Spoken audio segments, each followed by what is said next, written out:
Tonight on AfterBuzz TV, Thursday Night Football After Show, AFC South battle between the Tennessee Titans and what was supposed to be the Jacksonville Jaguars. Did they show up? Stay tuned. You're tuning into the destination for TV superfan discussion, AfterBuzz TV.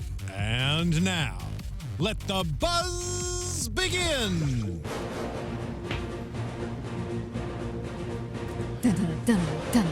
I remember when the Titans were like a dominant, threatening football team, and tonight it felt that way again. And we're going to break it down live on AfterBuzzTV.com, the AfterBuzz TV YouTube page, iTunes, SoundCloud. Like, subscribe, tell your friends about the wonderful world of AfterBuzz as we blast to Remember the Titans soundtrack. Yeah. To break down this AFC South battle. Such a good movie. It was a great movie. Yeah. Great movie. Not saying the same thing about the game, but we'll get into it because there are some positives about it. Welcome, everybody. I'm Josh Tariff. Only two people here this week. I'm accompanied by the lovely Miss JJ Jurgens. Hi, guys. How are you? You can follow me at Twitter at Jurgens. I think a couple of our co-hosts maybe fell asleep tonight. Couldn't make it tonight. Well, yeah, I guess one of Jill's tires fell asleep on her way to the studio. She's fine, but she had some car trouble, not able to make it. And we hope she gets home safely. Yeah. And Michael he's kind of turned into the Des Bryant of our group because he's just kind of taking a few weeks off all of a sudden.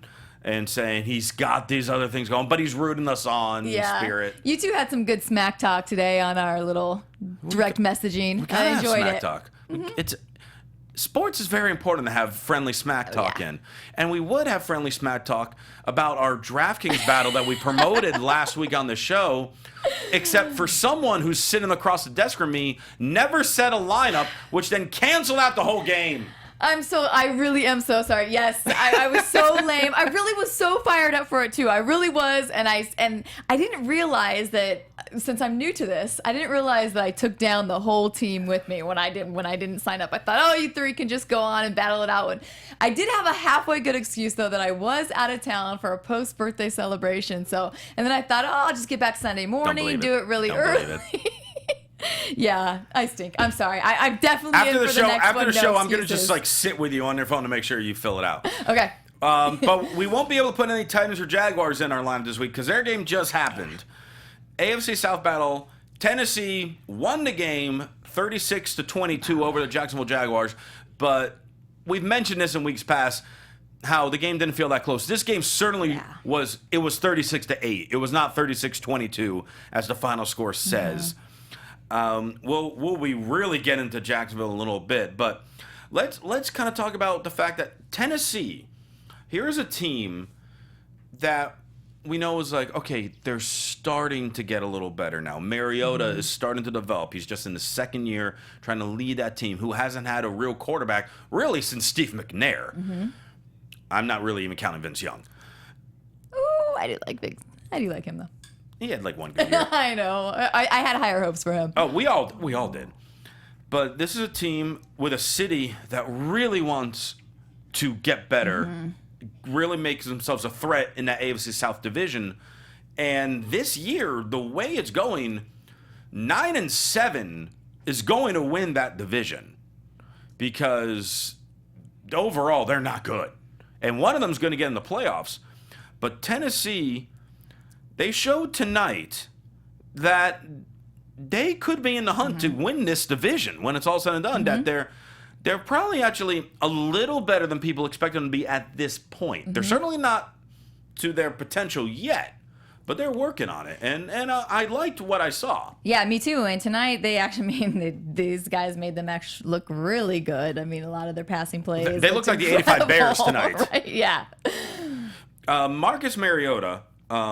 Let's kind of talk about him because he really, I mean, stat-wise, it's not necessarily a game where you're like your eyes explode on the stats. They're very good. 18 out of 22 passing, 270 yards, 2 touchdowns, and he just controlled the game and remained calm the entire time. And he did in the first half. One of his stats was that he threw for over 200 yards, which was the first time in his career in the first half. Yeah, and because he really didn't play the entire fourth quarter. So they were just kind of burning the clock out. But he definitely led the team well, especially with that first quarter touchdown pass to Kendall Wright. That really set the tone for the entire game. Because as soon as that happened, Jacksonville was like, all right, we give up. Yeah. Like, it's only 7-0. And that's something we're definitely going to talk about them giving up in a little bit. But yeah. But yeah, even bigger than Mariota tonight was definitely the running game of the Tennessee Titans. We all know DeMarco Murray has had a resurgence since it almost was like it took a year off last year in Philly. Tonight, 21 carries, 123 rushing yards, and a touchdown. But I think more importantly than that was Derrick Henry along with him. Because here's a second-round draft pick. Because Ezekiel Elliott in Dallas, we knew he was ready. He was going to just go right in right away, and obviously he's been dominating. Derrick Henry, we knew was going to take some time. But it's showing now. The improvements have been more and more week in and week out. And I really think Tennessee has the best running combo in the NFL. I mean, I can't think of a team that has two threatening running backs like Tennessee does. yeah, you got a good point there. Derrick Henry had 60 rushing yards and a touchdown, but also had 4 catches for 37 yards, which is DeMarco's main forte, is the fact that he's a good receiving running back. So Derrick Henry's working on that as well. And it was just a well-balanced, well-coached game by the Tennessee Titans. And because they really knew about halfway through the third quarter, they didn't have to play anymore. And they pretty much didn't. They just kind of ran the clock out and we'll just kind of coast our way through it at this point. Kendall Wright is healthy now, which is definitely going to help him because hasn't been healthy for too long. 4 catches, 84 yards, and a touchdown. Delanie Walker, it's always probably the most underrated tight end in the NFL is Delanie Walker. 4 catches, 75 yards there. He had the catch for the 47-yard play too. Exactly. That was the biggest play That of the was game, before, right? yeah. Yep. So they got some really good young pieces on offense. Their defense isn't bad. It's all right. It's kind of middle of the pack in the NFL. So it's good, but definitely has some improvement. But they got Dick LeBeau, who is the oldest man in sports, I think. He's a 79-year-old defensive coordinator, which is just absurd when you think about it. Yeah. They said he's been in the NFL for 56 years between being a player and a coach. Wow. That's more than a lot of people live. Yeah. Wouldn't you love to just hear all his stories? I don't know how much time we'd have. I mean, the amount of stories he has would just be endless. So, I mean, Tennessee, now, like I said, with this win, they're 4-4. Houston is currently 4-4. Indy is, I believe, 3-4. So, all of a sudden, depending on how they play on Sunday, Tennessee, like I said, is right in the thick of it with this division. Indy, their defense is struggling. Houston, their offense is struggling. If Tennessee can kind of keep this balance, they might pull off this division. I would like to see that. It'd be kind of like refreshing. them. I'm like, yeah. We haven't seen them there in a long time. Do we have to talk about the Jaguars? Well, I don't think we'll have a lot to say, but we should probably touch on them slightly. So, you go ahead. Yeah, I was trying to see if I had any stats from them. Well, I mean, I got their box score in front of me. Yeah. I mean, they What do we got pretty for that? pretty much, they had a great play to start the second half. It was a 75-yard drive that led to their first touchdown, got the 2-point conversion, got that 8 points. That was really the only drive that seemed productive. The rest of their points happened with under 12 minutes left in the game when Tennessee was just running out the clock and they were benching a lot of their starters. And they just got a bunch of garbage time points. And Blake Bortles got a bunch of garbage time stats. Blake Bortles actually got the most fantasy points out of anyone in this game. And I'm almost ashamed as a fantasy player to say that because it was all in garbage time. Yeah. He had 337 yards and 3 touchdowns. Did you see when they compared his stats this year compared to last year? They had one little clip. They're plummeting. Yeah. Like each year, they're getting worse and worse. And I mean, I don't get it. I don't get what's happening with him. He has the talent. And I mean, like Coach Cowher and Deion Sanders during halftime, I think you had it written down here. They ripped them to shreds. Yeah, we definitely wanted to talk about this. I'm sure you guys heard it too. But I really, I stopped, just focused. I couldn't, hearing, like we said, the two of them agreeing and then just ripping how, scolding them, the players, versus just saying that the Jaguars just, that is unacceptable to not show up and to give up like that. They felt like they were just laying down and giving up on the game, which I thought was interesting because, their coach at halftime, I wrote down, I'm like, most positive coach ever. It's like before the game, he said that they just thought that they were, tense and feeling too much pressure. And then he said that again, at halftime, that he thought it was just, he was so positive, he wasn't, probably also trying to save his hide a little bit because I know his job's probably on the line. But I thought, wow, it was really trying to be positive and then just they both thought there's just the opposite, that the team wasn't playing tense, that they just had given up and they lost all faith and were just rolling over. Well, yeah, and like I said, the first half was just a complete joke. They had that great drive to start the second half, and then after that. And that drive got immediately answered. Yeah, so they scored. Tennessee was like, Yeah. all right, I guess we'll play for real for at least one more drive. Yeah. And they went down and scored again. The Jacksonville Jaguars made me angry tonight. As a football fan, I was furious. I watched this entire game. And I know there are a lot of football fans, ones even more diehard than us, that turned this game off in the middle of the second quarter. Because they were probably bored because it wasn't any type of contest. Shahid Khan, the owner of the Jaguars, he took over that team in 2012. And he had to envision, because Jacksonville was one of the lowest attended games, one of the lowest attended teams. Mm-hmm. They were the first team to be rumored to move to LA. But he stopped that because he's like, we're going to build something here. It's going to be a new regime. We're going to get things going again.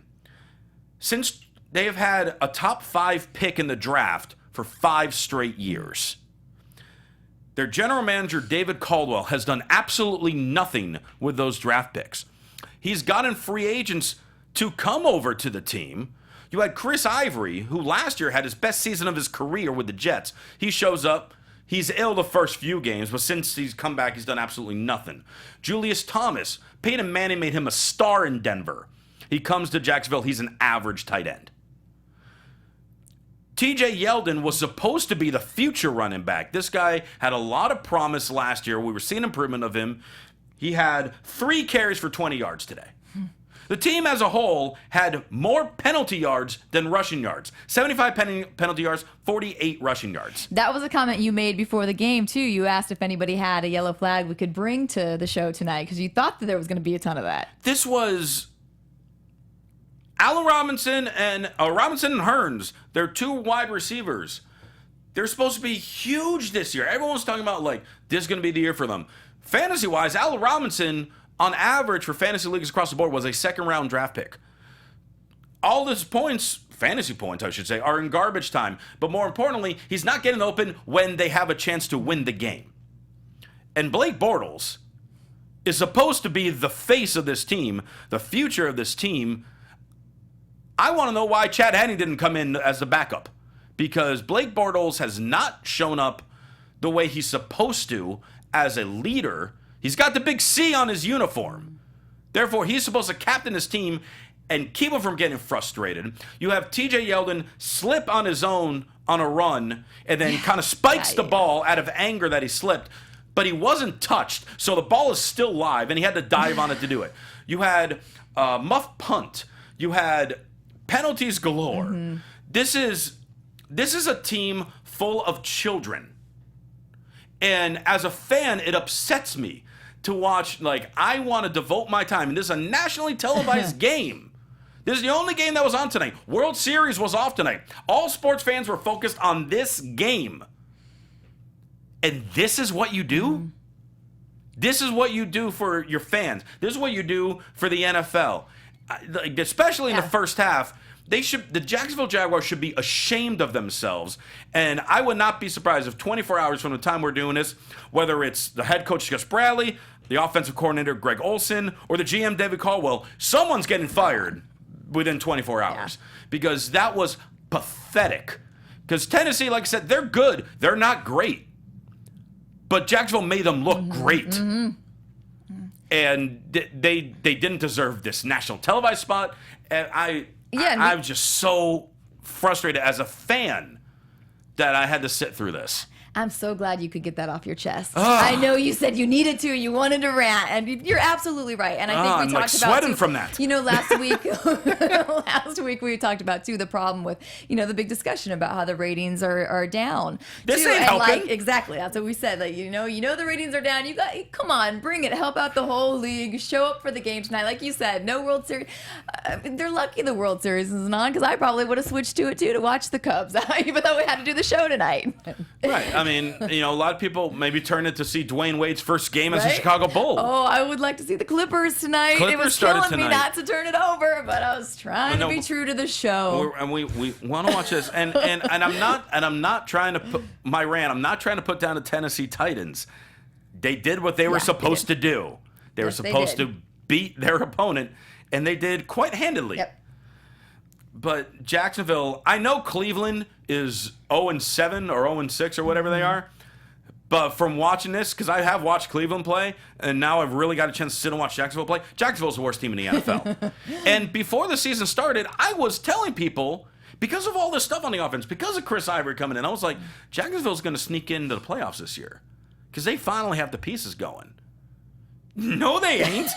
Not now. They're going to have to draft another 5 straight years in a top 5, like if they keep playing like this. Brutal. I'm just I've never felt like this angry over a team that's not really my team.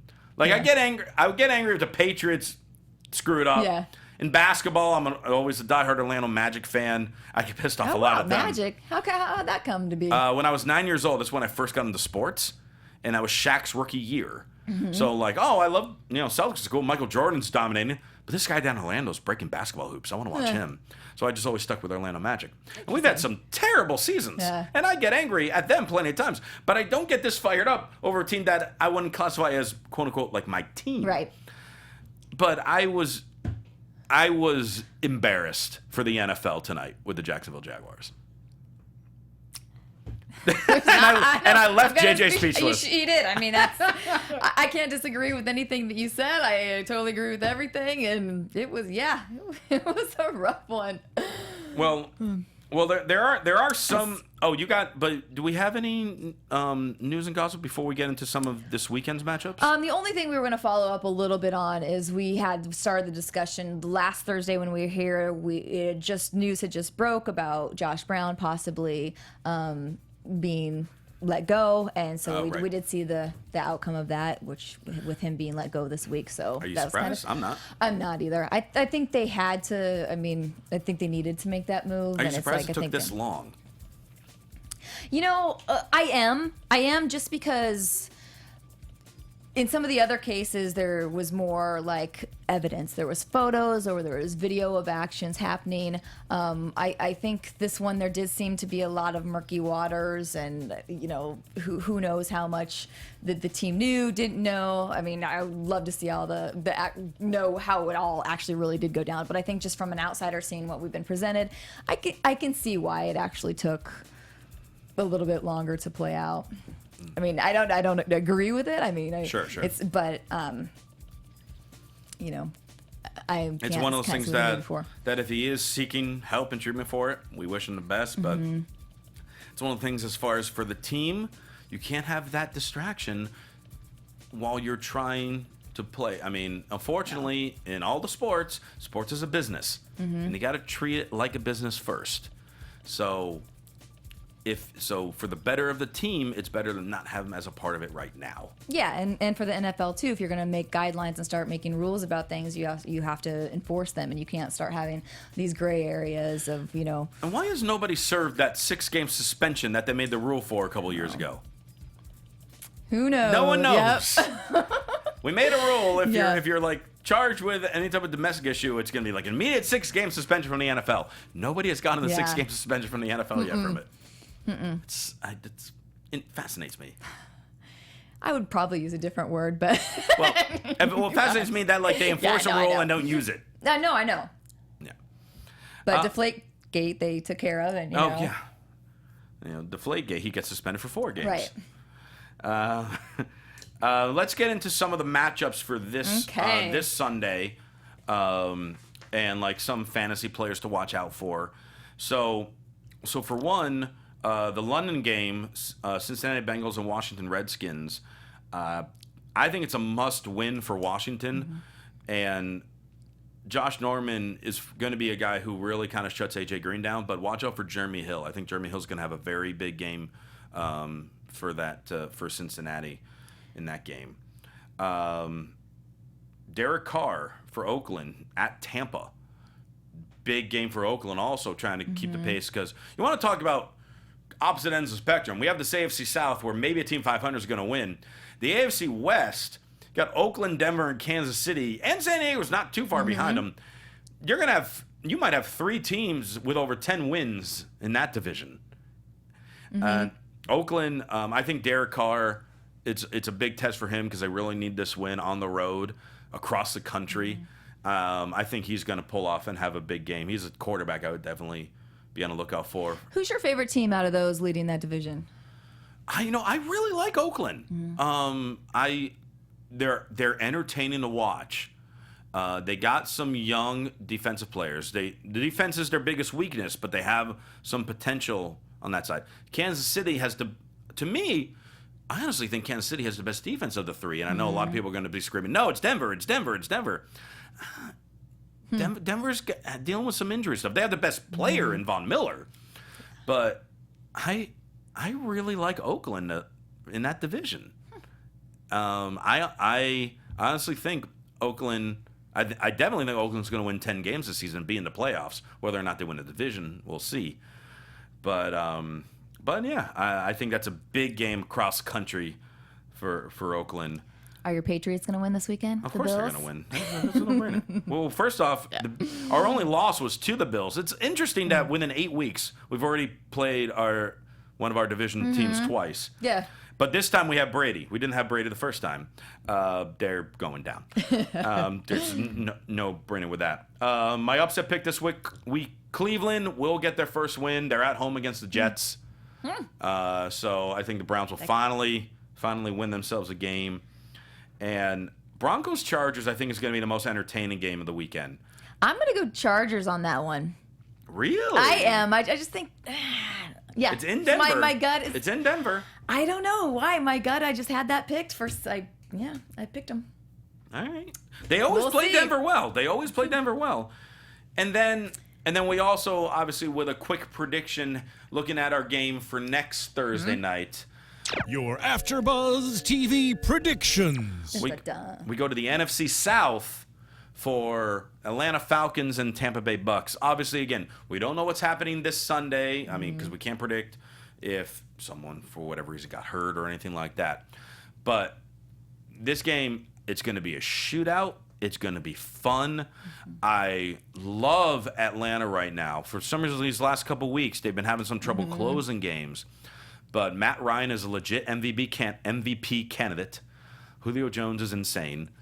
And actually, they probably have, along with Tennessee, like you make the argument between DeMarco Murray and Derrick Henry, and then you got Devontae Freeman and Tevin Coleman. But Coleman is hurt right now. But between both of them with 2 really good running backs, it's going to be a fun game. I'm saying Atlanta wins like 38-34. Like it's going to be insane amount of points. I thought a close game too, and I picked Atlanta as well. Did you pick a score? I did not. I just put I'm going to go with the Falcons. Okay.